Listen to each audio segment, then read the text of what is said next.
の世から一匹残らず。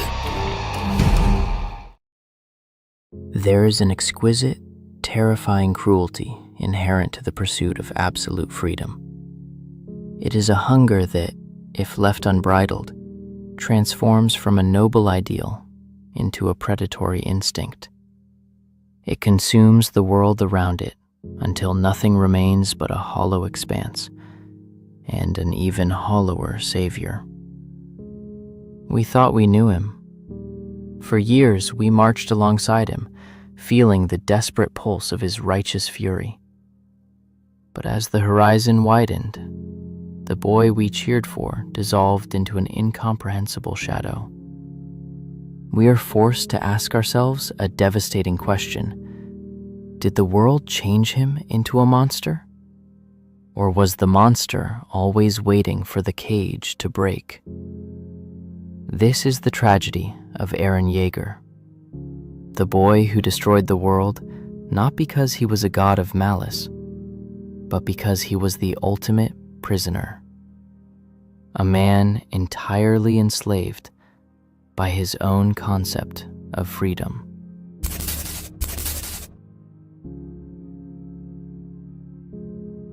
Look at him, floating above the apocalypse, detached from the ocean of blood evaporating beneath his feet. In this fractured state of mind, the adult Eren regresses to the innocence of his youth, trying to shield himself from the catastrophic weight of his sins. Up here, there are no walls. There are no enemies. He looks out into the endless blue and whispers a singular, triumphant word. 自由だ! To understand how this beautiful, horrifying delusion was born, we have to look through the eyes of a child. A child who looked at a bird in flight and saw a personal insult. Eren Yeager was not born a revolutionary. As a young boy in Shiganshina, he accepted the world as it was. He lived within the safety of the cages mankind built for itself. But everything shattered the moment Armin Arlert brought him a book. When Armin looked at those forbidden pages, detailing oceans of salt and lands of ice, his heart filled with a profound, innocent curiosity. Armin wanted to explore. But when Eren looked at those same pages, he didn't feel wonder. He felt a claustrophobic, existential fury. He realized that the outside world existed, but he was forbidden from seeing it. The walls were no longer a sanctuary. They were a livestock pen. Eren's drive for freedom was never an intellectual pursuit. It was a visceral reaction to being contained. He believed that merely by virtue of being born into this world, absolute freedom was his divine birthright. And anyone or anything that dared to place a boundary in front of him had forfeited their own right to exist. When the walls fell and his mother was devoured, Eren's fractured worldview found a convenient target. The tragedy provided a simplistic narrative. The Titans were the monsters, and humanity was the victim. Eren did not care why the Titans ate his mother. He did not seek to understand their nature. He merely looked at them as the physical manifestations of the cage that held him. He swore an oath to erase every single one of them from the face of the earth. It was a righteous quest, a classic heroic arc. We, the audience, stood firmly by his side because the moral calculus was simple. But the universe of Attack on Titan is not a simple fairy tale. Slowly, the narrative began to peel back its layers, revealing an agonizing truth. Eren discovered he possessed the very monster within himself. He learned that the people who tore down his childhood home were the very comrades he called brothers. And finally, inside Grisha Yeager's basement, The ultimate horror was unmasked. The mindless titans he hated so passionately were actually his own people, oppressed, mutated, and stripped of their humanity. The books in the basement did not describe the magnificent, untouched paradise promised by Armin's book. They described a world choked by geopolitics, ancient hatreds, and an entire global civilization that viewed Eren and his people as devils, deserving of systematic eradication.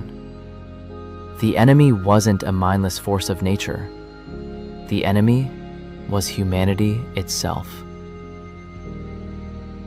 When Eren finally reached the ocean, it should have been the triumphant final frame of his story.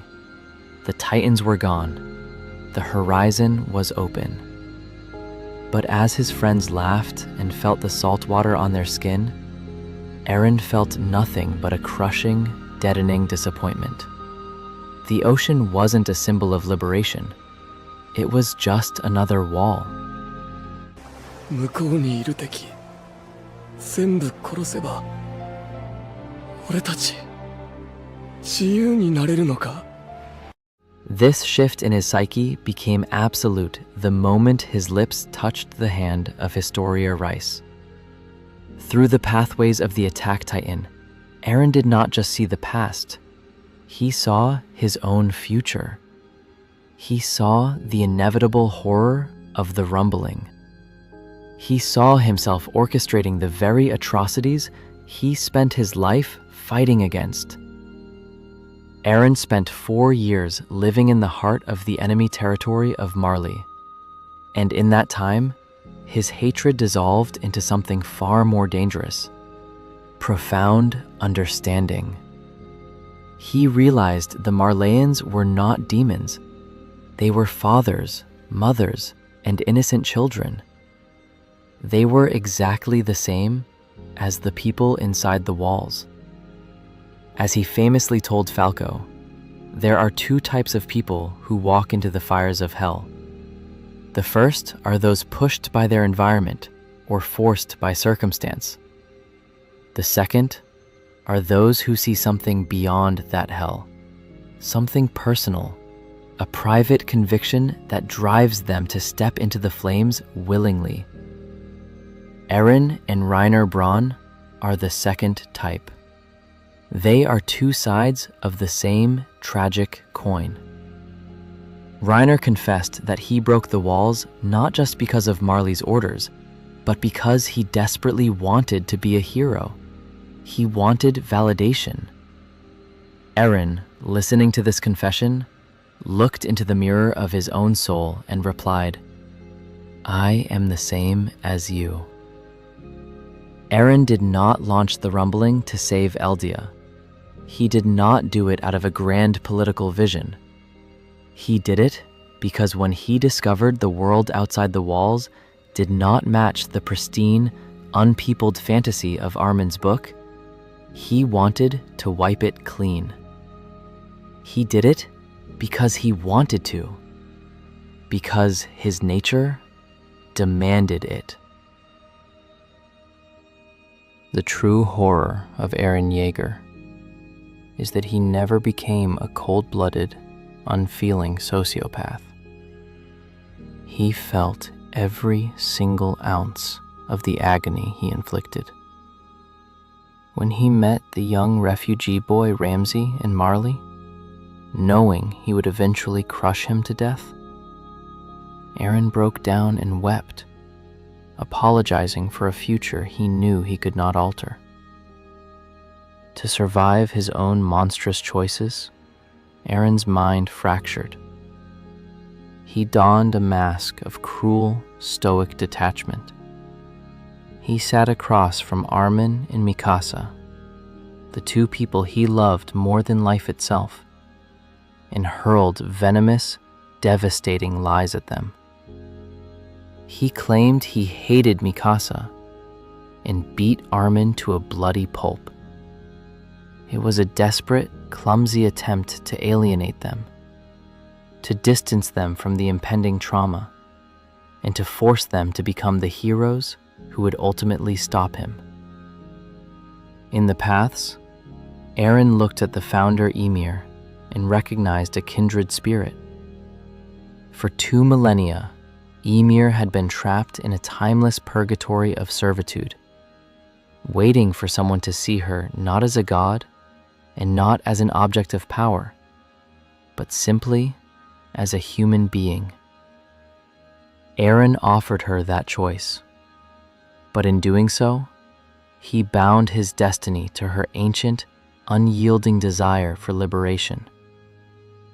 2 children, broken by the cruelty of the world, unleashing a primordial apocalypse, just to feel the weight of their chains lift for a single second. The cynical philosophy of Captain Kenny Ackerman echoes like a curse over the entire final act of this story. Everyone had to be drunk on something just to keep moving forward. Everyone was a slave to something. What Kenny understood, and what Eren failed to realize, is that true humanity is defined by our capacity to eventually sober up. Throughout the series, we witness extraordinary acts of characters willingly laying down their obsessions for the greater good. Erwin Smith surrendered his lifelong dream of the basement to save humanity. Reiner abandoned his delusion of being a hero to protect the children of the next generation. Kenny gave up his pursuit of godlike power at the brink of death. Even Armin found his version of freedom, not in the grand expanse of the ocean, but in a single leaf, a racing match, or a quiet moment with a friend. But Eren Yeager could never let go. He was so intoxicated by the abstract concept of absolute freedom that he could no longer function within the boundaries of reality. He kept moving forward, blindly obeying an internal compulsion that he himself could not fully articulate. When Armin asked him in their final conversation why he had to go to such horrific lengths, Eren looked away and whispered, "I don't know why. I just wanted to. I had to."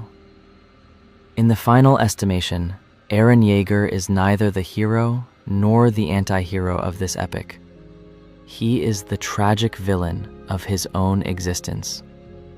In his relentless quest to tear down every wall in the universe, he built the most inescapable cage of all, one constructed from his own unyielding nature. In his final moments, the terrifying god of the rumbling completely vanishes. Author Hajime Isayama strips away the mythos to reveal the pathetic, weeping, and deeply immature teenager hidden underneath. Eren breaks down, crying because he doesn't want to die, because he wants to live a quiet life with Mikasa, and because he realizes the catastrophic, unforgivable scale of his failure. He pursued freedom across an ocean of blood, only to discover that by executing his own preordained future, he had become the least free creature in the history of the world. A boy who broke every chain, only to die a literal slave to the concept of freedom itself.